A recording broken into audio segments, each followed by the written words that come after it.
Goeiedag, ek groet jou in die kosbare naam van Jesus Christus.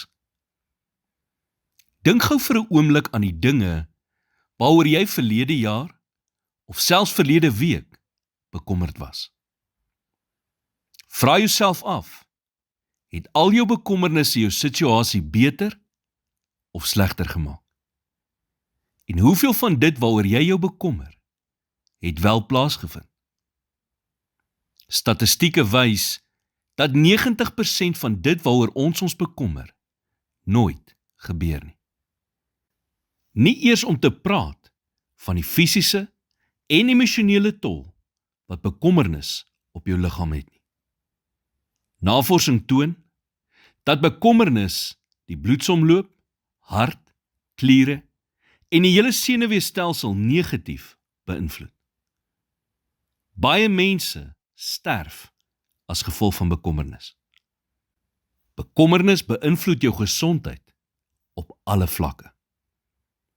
So wanneer gaan jy die feit in die gesig staar, dat jy jou dalk te veel bekommer en iets daaraan doen?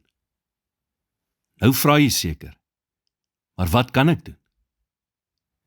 Voor jou dag begin, wy die dag aan die Here en vertrou hom dan om voor jou uit te gaan en om dinge ten goeie te laat uitwerk. Lê dit wat jy oor bekommer by sy voete neer, nog voor jou dag begin. Dit is die enigste manier om te lewe, want bekommernis werk verseker nie. Iemand het eendag gesê, bekommernis is soos 'n wiegstoel. Dit gee jou iets om te doen, maar dit bring jou nêrens nie. Die lewe is te groot vir enigeen van ons om alles te hanteer. So wanneer bekommernis jou gedagtes tuister, bring dit onmiddellik voor God. Soos 1 Petrus 5 vers 7 sê, werp al julle bekommernis op hom, want hy sorg vir julle.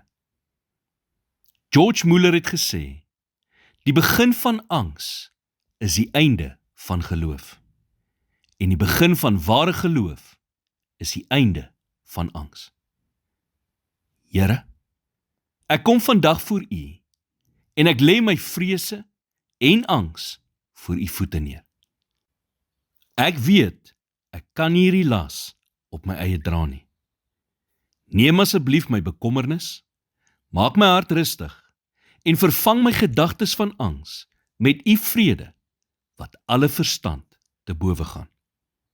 Help my om op U plan te vertrou en om in U teenwoordigheid te rus.